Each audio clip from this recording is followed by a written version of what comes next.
தாவீது என்ன சொன்னாரு? தாவீது, ஏன் தூரத்தில் இருக்கிறேன், ஏன் மறைந்து இருக்கிறேன், ஆபத்து வரும்போது என்ன கழட்டி விட்டு போயிட்டீங்க அப்படிங்கிறாருல. ஆபத்து வரும்போது உங்களை தேடியும் காணல, இப்படி எல்லாம் சொல்றாரு. யோபு என்ன சொல்றாரு பாருங்க, இதோ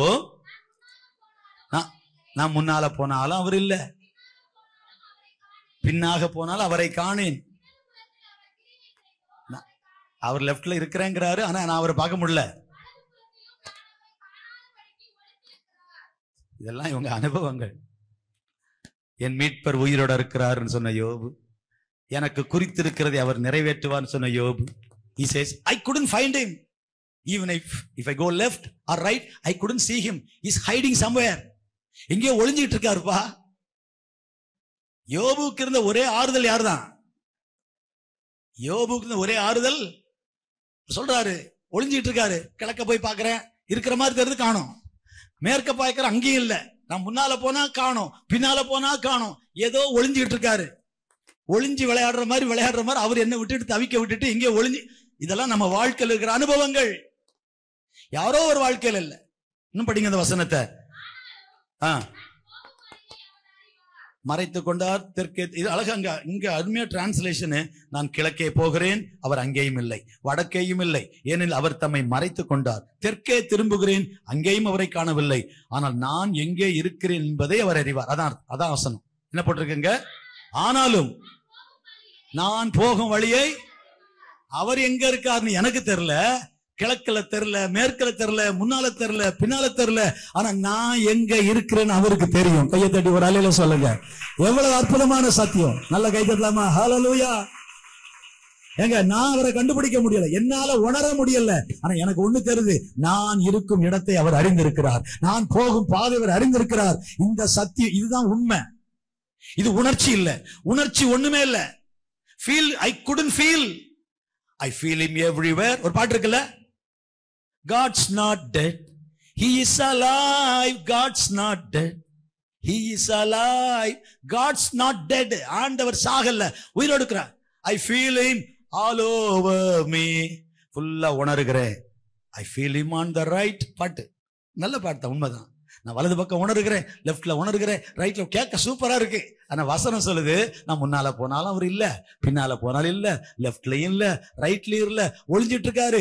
எங்க போனாலும் அவர் என்ன, அவரா நான் பார்க்க முடியல, ஆனா நான் எங்க இருக்கிறேன்னு அவருக்கு தெரியுது. நான் போற பாதை அவருக்கு தெரியுது, என் கண்ணீர் அவருக்கு தெரியுது, என் போராட்டம் அவருக்கு தெரியுது. கையை தட்டுங்க பார்க்கலாம். இதுதான் உண்மை. பார்க்க முடியல, உணர முடியல, அது உணர்ச்சி. உணர்ச்சியின் அடிப்படையில் வாழ்றது இல்ல. ஒரு மாதிரி டல்லா இருக்கு, ஒரு மாதிரி சொல்லுவோம்ல, ஒரு மாதிரி எது எப்படி இருந்தாலும் அவர் இருக்கிறார். அவர் சொன்னா செய்வார், அவர் பொய் சொல்ல மாட்டார். அந்த உண்மையின் அடிப்படையில வாழணும். உணர்ச்சியின் அடிப்படையில் வாழ்ந்தீங்கன்னா அப்ஸ் அண்ட் டவுன்ஸ்ல சோர்ந்து போயிடுவீங்க. ஆண்டவரை உணர முடியாத போது, நீங்கள் அவரை தரிசிக்க முடியாத போது, தேடியும் காணாத போது, ஜபத்துக்கு பதில் வராத போதும் நீங்கள் அவரை நம்ப முடியுமா? அவரை விசுவாசிக்க முடியுமா? அவர் நல்லவர்னு சொல்ல முடியுமா? God is good அப்படின்னு சொல்லுவாங்க all the time, and all the time எல்லாம் சொல்லுவாங்க. அது உண்மையான எவ்வளவு பெரிய விஷயம் தெரியுமா? God is good. உடனே எல்லா சபையாரும் all the time, உடனே பாஸ்டர் திரும்ப all the time சொல்லுவாங்க God is good. சொல்ல முடியுமா நம்மளால? பாஸ்டர் சொன்னா சொல்லிடுவோம், சொல்லி கொடுத்திருக்காங்க, சொல்லிடும். But can you really say that? I couldn't feel, I couldn't see, I couldn't touch. He is hiding somewhere. எங்கேயோ ஒளிஞ்சிட்டு இருக்காரு. எனக்கு அவர் தான் நினைச்சா, அவர் சுத்தமா எனக்கு கழட்டி விட்டுட்டு என்ன எங்கேயோ போய் இருக்கிறாரு அப்படிங்கிற நிலையில. ஆனாலும் அருமையான வசனம் படிங்க, யோபு 23:8. இல்லை, காணேன், காணேன். முன்னால இல்ல, பின்னால இல்ல, லெப்ட்ல இல்ல, ரைட்ல இல்ல, எங்கும் இல்ல. ஆனாலும், எல்லாரும் சொல்லுங்க, ஆனாலும், சத்தமா சொல்லுங்க, ஆனாலும் எனக்கு என்ன நடந்தாலும், சொல்லுங்க, என்ன நடந்தாலும், நான் எந்த நிலையில இருந்தாலும், அவரை நான் காண முடியாவிட்டாலும் அவர் என்னை காண்கிறார். அதான் ஃபெய்த், அதுதான் ட்ரூத், அதுதான் ஃபேக்ட். இது feeling. Don't live by your feelings, live by facts. உணர்ச்சிகளின் அடிப்படையில் வாழாதீங்க. உணர்ச்சிகள் நேரத்துக்கு நேரம் மாறும், உண்மை மாறாது, சத்தியம் மாறாது. இயேசு கிறிஸ்து நேற்றும் இன்றும் என்றும் மாறாதவர். புரியுதா நான் சொல்றது? வாழ்க்கையில படிக்க வேண்டிய முக்கியமான பாடம், முக்கியமான பாடம், எல்லாரும் கற்றுக்கொள்ள வேண்டியது. அழகா இருக்கு அந்த வசனம் படிமா. ஆனாலும் அறிவார். என்ன நம்பிக்கை பாருங்க. நான் போற பாதை அவருக்கு தெரியும். யாருக்கு தெரியும் என் கஷ்டம்? யாருக்கு தெரியும் அல்றோம்? நான் போகும் பாதை அவர் அறிவார். நான் போற கஷ்டம் அவருக்கு தெரியும். என் கஷ்டமெல்லாம் தெரிஞ்ச ஒருத்தர் எனக்கு இருக்கிறாரு. அவரை நான் கண்டுபிடிக்க முடியல, எங்கேயோ ஒளிஞ்சிட்டு இருக்க மாதிரி இருக்கிறாரு. கை கொடுப்பான்னு பார்த்தா கை கொடுக்கல, பக்கத்துல பக்கத்துல இல்ல, தேடினா கண்டுபிடிக்க முடியல. ஒரு தனித்து கைவிடப்பட்டது போல நான் உணர்கிறேன். நல்ல கவனிங்க, அப்படி நான் உணர்கிறேன். ஆனா அது உண்மை இல்ல. அவர் என் கூட இருக்கிறாரு. அவர் என்ன பார்க்க முடியாட்டால் அவர் என்ன பார்க்கிறாரு. நான் போற பாதை அவர் அறிவாரு. அடுத்தது, அவர் என்னை சோதித்த பின் பொன்னாய் என்ன பியூர் கோல்டா மாத்துறாருங்க. எவ்வளவு ரெவலேஷன். அடியடின்னு அடிக்கிறாரு ஆண்டவர், கொல்றாரு சார். இந்த கடவுளுக்கு கண்ணே இல்லையா? நமக்கு ரொம்ப அறிவாளிமா இப்படிதான் பேசுவோம் பிரச்சனை வந்துட்டா. யோபனுடைய ரெவலேஷனை பாருங்க. என்னை சோதிக்கிறாரு, இதுல தாண்டி வந்துருவேன், நான் பியூர் கோல்டா மாறிடுவேன். அல்லேலூயா சொல்லாமா? இதுதான் சத்தியம். அப்ப இப்படிப்பட்ட தேவன் கவனிங்க, தூரத்தில் இருப்பது போல தோன்றும் போது, அவர் கோபமாய் இருப்பது போல தோன்றும் போது, அவர் நம்மை தண்டிப்பது போல தோன்றும் போது, அவர் நம்மை கைவிட்டது போல தோன்றும் போது, நல்லா கவனி, இப்படிப்பட்ட அனுபவங்களை நமக்கு அப்படி தோன்றும் போது அவரை உறுதியாய் பற்றி கொண்டு நம்ம அவரை ஆராதிக்கணும். அவரோட இருக்க நெருக்கமான உறவு நமக்கு குறையாம இருக்கணும்னா நமக்கு என்ன தெரியணும்? 3 விஷயம் சொல்றேன். 3 விஷயங்களை சொல்றேன். 1, அவருடைய குணாதிசயத்தை நோக்குங்கள். புக்ல 4 இருக்கு, நான் 3 சொல்றேன். அவருடைய கேரக்டர் சொல்றாரு பத்தி. இன்னைக்கு சங்கீதத்தில் வாசித்தோம். 80 நான் தாவீதுக்கு போய் சொல்லேன். 86:11 தான் நம்ம இன்னைக்கு தியானிச்சோம். 89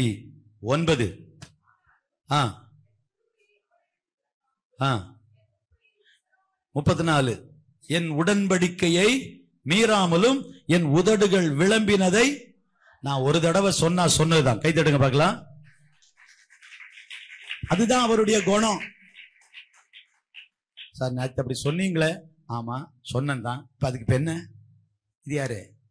நம்ம குரூப்.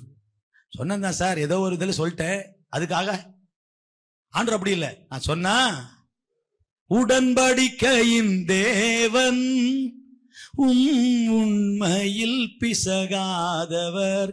அதாவது மியூசிக் இல்லாம படிக்கணும். நம்ம கர்த்தர் ஒரு சாய்ஸ் தரார்.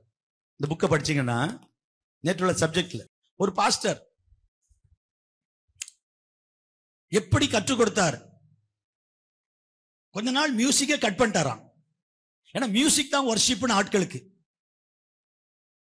எப்படிலாம் ஜனங்கள் சத்தியத்தை கற்றுக்கொண்டிருக்காங்க பாருங்க. மியூசிக் தான். இங்கிலாந்தில் உள்ள ஆராதனை தலைவர், நான் அதை மட்டும் தான் சொல்ல மறந்துட்டேன். இங்கிலாந்தில் உள்ள ஒரு ஆராதனை தலைவர் மேட் ரெட்மேன். கவனிங்க, மியூசிக் இல்லாமலும் ஆண்டவர் ஆராதிக்கலாங்கிறது சொல்ல வரேன். மியூசிக் தான் நல்லா இருக்கு, பாடுறோம். ஆனா மியூசிக் இல்லைன்னா ஒண்ணுமே பாட்டே நல்லா இல்லை சார் இன்னைக்கு. ஏன்னா நம்ம மைண்ட், நம்ம உணர்ச்சி எல்லாம் இதுல ஆகி போச்சு. ஆமா இல்ல, ஒரு சர்ச்சு போய் நடத்தணும்னா ஃபர்ஸ்ட் என்ன இருக்கணும்? கீபோர்டு இருக்கணும். இது நம்ம மைண்டு. கீபோர்டு இருக்கணும் அவசியம் இல்லை, மைக் இருக்கணும் அவசியம் இல்லை, ஆவியான இருந்தா போதும். பாட வரட்டாலும் பரவாயில்ல. அந்த சத்தியத்தை சொல்றேன். மியூசிக் தான் வொர்ஷிப்னு நினைக்கிறேன். Sometimes change your mind. Music இல்லாமலும் we can sing. சொல்றாரு ஆராதனையின் உண்மை பொருள் என்ன என்று அவங்க சபைக்கு ஒரு பாஸ்டர் சொன்னதை இந்த சொல்றார் மேட் ரெட்மேன். என்ன சொல்றாரு? ஆராதனை என்பது இசைக்கும் மேற்பட்ட ஒன்று என்பதை போதிக்க வெறும் மியூசிக் இல்ல, அது மியூசிக்கு மேல. மியூசிக் இருந்தாலும் ஸ்தோத்திரம், இல்லாட்டா ஸ்தோத்திரம். மியூசிக் இல்லாட்டாலும் மியூசிக்ல ஒண்ணும் இல்ல, உயிர் இல்ல, அர்த்தம் இல்ல. நம்ம சொல்ற வார்த்தைக்கு கொஞ்சம் உதவியா இருக்கு. மியூசிக் பெரிய விஷயம் இல்ல, நம்ம வாயிலிருந்து வர்ற வார்த்தை தான் முக்கியம். நம்முடைய இதயம் தான் முக்கியங்கிறத உணர்த்துறதுக்காக சில காலத்துக்கு அவருடைய ஆராதனையிலிருந்து இசையை தடை செய்து விட்டார். வேறு வழிகளில் ஆராதிக்க கற்றுக்கொண்டார்கள். கை தட்டுறது, கை அசைக்கிறது, மியூசிக்கே கட் பண்ணிட்டாராம் சர்ச்சில். உங்களுக்கெல்லாம் சந்தோஷமா இருக்கும். கீபோர்டு இல்ல பாஸ்டர், கீபோர்டு போட ஆள் இல்ல பாஸ்டர், பயப்படாதீங்க, அல்லேலூயா சொல்லாம கட் பண்ணிட்டாராம். அந்த நாட்கள் இறுதி. நல்ல கவனிங்க, வேறு வழிகளில் ஆராதிக்க மக்கள் கற்றுக்கொண்டார்கள். மியூசிக் இல்ல, கை தட்டுறாங்க, கை அசைக்கிறாங்க, பாடுறாங்க, உட்காடுறாங்க, வேற என்ன பெருசா செய்ய முடியும் இல்ல? கைத்தட்டல் தான். மொத்தத்துல பார்த்தா அதான் பிப்ளிக்கலா இருக்கு. ஓசையுள்ள மியூசிக் நல்லா தான் இருக்கு, நமக்கு நல்லா தான் இருக்கு. ஆனா அதுதான் வர்ஷிப்பு, அதுதான் வர்ஷிப்பு. அது இல்ல, அதுக்கு மேல இருக்கு வர்ஷிப்புங்கிறத புரிய வைக்கிறதுக்கு கடைசியில அந்த நாட்களின் இறுதியில் மேட் தனது பிரசித்தி பெற்ற ஆராதிக்கும் இருதயங்கிற ஒரு பாட்டு எழுதுறாரு. அப்ப ஆராதனை இருதயம் முக்கியம். இசைக்கருவிகளுக்காக good, nothing wrong, we enjoy, but அந்த என்ஜாய்மெண்ட் ஒரு ஃபீலிங். இன்னைக்கு சூப்பரா இருந்துச்சுங்க வர்ஷிப்லாம். எதை வச்சு சொல்றோம்? நம்ம நல்லா ஆராதிச்சதை சொல்றோம். நல்லா பாடினாருங்க, ஐயோ ஐயோ ரொம்ப அழகா, ஐயோ ஐயோ பாஸ்டர் நீங்க பாடினா அதெல்லாம் கூட நல்லா இல்லை பாஸ்டர். நமக்கு அப்படியே 1000 1 கிலோ 1 லோடு ஐசத்துக்கு தலையில வச்ச மாதிரி நமக்கு ஆட்டு சொல்லுவாங்க. எத்தனையோ கேட்குறேன் பாஸ்டர், நீங்க பாடின உடனே அந்த மியூசிக் போட்ட உடனே அப்படின்னு பேசுறாங்க. இருதயம் எப்படி இருக்கு? இருதயம், அதுக்கு மியூசிக் வேணும்னு அவசியம் இல்லை. அதுதான் நான் சொல்ல வர கான்செப்ட். அதான் even without music we can worship. ஆமென் கேட்கலாமா? அல்லேலூயா. அப்போ வர்ஷிப்னா என்ன? அங்க ஹார்ட் தான் முக்கியம். ஹார்ட் முக்கியம், அங்க அதுல இருந்து வர்ற பாட்டு முக்கியம். அல்லேலூயா சொல்லாமா? ஹார்ட் முக்கியம், அதுல இருந்து வர்ற பாட்டு முக்கியம். ஹார்ட்ல இருந்து வந்தாதான் பாட்டு. அதுதான் சாத்தானுக்கு வேட்டு. உதட்டுல இருந்து வர்றது பாட்டு இல்ல, வரும் உதட்டுல இருந்து இல்ல. நீ சொன்னால் போதும் செய்வேன், காட்டும் வழியில் நடப்பேன், அதோட போயிடுறது. நாளைக்கு ஊழியத்துக்கு வருவீங்களா? வருவேன். இங்க வேன் காத்துக்கிட்டு இருக்கோம், ஒருத்தர் வர மாட்டேன். அன்னைக்கு போன ஒரு 3 வாரத்துக்கு முன்னால 3 சர்வீஸ்ல ஊழியத்துக்கு வர கை தூக்குன்னா ஒரு 45-50 பேர் கை தூக்கிட்டாங்க. ஐயோ எனக்கு 4 வேன் வைக்கணும் போல இருக்கப்பா, எல்லாம் எந்தெந்த வேனை புக் பண்ணலாம், அவரை கூப்பிடு இவரை கூப்பிடுனா 8 பேர் வந்து நிக்கிறாங்க. நீங்க சொல்லி தர கோபத்துல இந்த ஆளை எதால அடிக்கணும்ட்டு 45-50 பேர் வருவாங்க நினைச்சா 8 பேரு. அப்ப என்ன பாடுறோம், என்ன சொல்றோம், பேசுறதெல்லாம் பொய். ஒருத்தர் அழகா சொன்னாருங்க, கிறிஸ்தவங்க பொய்யே சொல்ல மாட்டாங்க சார், அவங்க பாட்டெல்லாம் பொய் சார். பொய்யெல்லாம் இதெல்லாம் வருது. ஆமா, உமக்காகத்தானே, சர்ச்சுக்கே வர மாட்டாங்க. கேட்டா உமக்காகத்தானே, நிறுத்து பாட்டம் பாராண்டு. Useless, meaningless songs. அப்போ மியூசிக் இல்லாமலும் வர்ஷிப் பண்ண முடியுங்கிற சொல்ல வரேன். கடைசியில ஆராதிக்கும் இருதயம் அப்படிங்கிற அருமையான ஒரு புகழ்பெற்ற பாடலை எழுதினாரா அந்த போதகர். அப்படின்னா ஆராதனையில என்ன முக்கியம்? தேவனை ஆராதிக்கும் போது இதயம் முக்கியங்கிறது தான் இதை சொல்றேன். அந்த சர்ச்சில் மியூசிக் சூப்பரா இருக்கு, நல்லா இருக்கு, நல்லா தான் இருக்கு எல்லாமே. ஆனா இதெல்லாம் நல்லா இருக்கு உணர்ந்து ஹார்ட்ல விட்டுறோம். இதயம் கரெக்டா இருக்கா? கர்த்தருக்கு நேராகும் இதயத்தை நேராக்குங்கிறார் ஆண்டு. அப்ப பாட்டுல இதயம் எப்படி இருக்கு? இருதயத்திலிருந்து பாட்டு வருதா? இப்படி நாம உணர முடியும். நல்லா உற்சாகமா உணர்கிறோம், உற்சாகம் இல்லாம இருக்கிறோம் இல்ல. ஒரு உற்சாகமான பாட்டு பாடினா இன்னைக்கு ரொம்ப சூப்பருங்கிறோம். அப்படியே ஒரு அர்ப்பணிக்கிற பாட்டு பாடினா என்னங்க ஒரு மாதிரி டல்லா இருக்குங்க இல்ல. எதை வச்சு? நம்ம உணர்றதை வச்சுதான். இன்னைக்கு பாட்டெல்லாம் ஒரு மாதிரி டல்லு சார், ஒரு உற்சாகமே இல்லை, ஒரு ஃபயரே இல்லை சார். ஃபயர்னு என்ன பண்ணணும்? போடு டம்க்கு டக்கா அட்ரா அடே போடுறா, அப்படியே தப்பாங்குத்துங்கிறோம்ல. அதுக்கு நிறைய மியூசிக்லாம் வச்சிருக்கு. இது எழுப்புதல் வரல, அதை போடுங்க, அதை போட மக்களுக்கு உற்சாகமா வரும். நம்மளே மாத்த சொல்றேன் பாருங்க, இந்த பாட்டுக்கு இப்படி போட்டா தான் நல்லா இருக்கும்ட்டு. ஆண்டவர் சொல்றாரு உன் ஐடியாவை மாத்து அப்படின்னு சொல்றீங்கள. அப்ப நம்ம உணர்றதை வச்சுதான் இதை போட்டா நல்லா இருக்கும். என்ன நீங்க இதை போட்டீங்களே, அவரு அதுக்காக வெஸ்டர்னுக்கு செலவு அழகா போடுவார், சூப்பரா வாசிப்பார். நம்ம இல்ல ஆட்கள் அங்க பார்த்தா ஒன்னும் அசைய மாட்டேங்குது, அசைக்கணும் போடு இதை மாத்துங்க. அப்ப டமால் போட்ட உடனே எல்லாம் ஹல்லேலூயா ஓ ஃபயர் ஹியர்னு வந்து உற்சாகம் ஆயிடுறோம். ஒரு ஸ்லோகவ தேவ சித்தம் இன்னும் எடுத்தவொடனே ஒரு டைப்பா பாடுறாங்க, சோகமா பாடுறாங்களே. அதுல எவ்வளவு அர்த்தம் இருக்கு அந்த பாட்டுல இல்ல? இதெல்லாம் நம்ம உணர்ச்சியின் அடிப்படையில். So we go by feelings, don't go by feelings, go by facts. உணர்ச்சியின் அடிப்படையில் போகாதீங்க, உண்மையின் அடிப்படையில் போங்க. அவர் உண்மையுள்ளவர், அவர் மாறாதவர். நான் மாறலாம், என் உணர்ச்சி மாறலாம், கர்த்தர் மாறுவதில்லை, அவருடைய வசனம் மாறுவதில்லை, வாக்குத்தத்தம் மாறுவதில்லை. நான் வாஸ்தவம் அந்த வசனம், என் உடன்படிக்கையை மீறாமலும் என் உதடுகள் விளம்பினதை, 34ஆம் வசனம் 89:34 அழகா குறிச்சு வச்சீங்க. என் உடன்படிக்கையை மீறாமலும் என் உதடுகள் விளம்பினதை. அப்படியே அங்க 132க்கு வாங்க, அங்கதான் பாக்குறோம், அங்கதான் சொல்றாரு இல்ல, தாவீதுக்கு நான் பொய் சொல்லேன் என்று சொல்லி சொன்னதை இல்ல இருக்காங்க, இருக்கா? 12ஆம் வசனம் இருக்கு. நான் போதிக்கும் சாட்சிகளை காத்து நடந்தால் அவர்கள் குமாரரும் என்றென்றைக்கும் உன் சிங்காசனம் வீற்றிருப்பாள் என்றும் கர்த்தர் தாவீதுக்கு உண்மையாய் ஆணையிட்டார், அவர் தவற மாட்டார். கைவித்தோர் அலையில சொல்லாமா?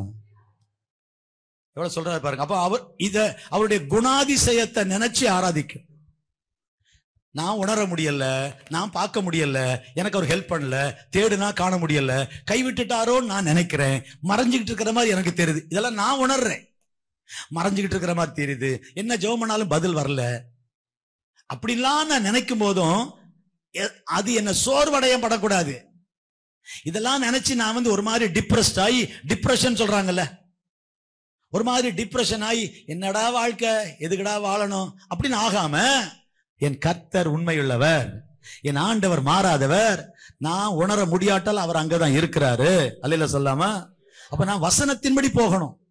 அவருடைய குணாதிசயம், அவருடைய குணாதிசயம், அவருடைய தேவனுடைய மாறாத குணாதிசயத்தை நோக்குங்கள். அவரை நேசிக்கிறார், அவர் என் மேல வச்ச அன்பு என்ன செய்யாது, மாறாது. அவர் நேற்றும் இன்றும் என்றும், அவர் சொன்னாரு நான் உன்னை விட்டு விலகுவதும் இல்லை. இதத்தான் சொல்லணும். வாக்கு பண்ணினவர் மாறிடா, வாக்கு தத்தம் நிறைவேற்று வசனத்தை. அவருடைய கேரக்டர், அவருடைய குணாதிசயம், அவர் உண்மையுள்ள தேவன், பொய்யே சொல்ல மாட்டார்.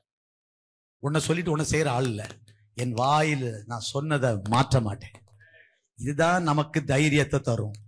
நம்ம உணர முடியாத நேரத்திலையும் என் கர்த்தர் சொன்னது தான். அவர் வருவாருன்னா வருவாரு, நாளைக்கு வருவாரோ நாளை கழிச்சு வருவாரோ எப்போன்னு தெரியாது, ஆனா வருவாரு, வந்துருவார், என்னை காப்பாற்ற வந்துருவாரு, என்னை கைவிட மாட்டாரு, இப்படி என்னை தத்தளிக்க விட மாட்டாரு. அவர் என்னை கொன்று போட்டாலும் அவர் மேல நம்பிக்கையா இருப்பேன்னு யோபு ஏன் சொன்னார்னா, அவர் சொன்னா செய்வார், பொய் சொல்ல மாட்டாருங்க. அதுதாங்க அவருடைய கேரக்டர். So trust.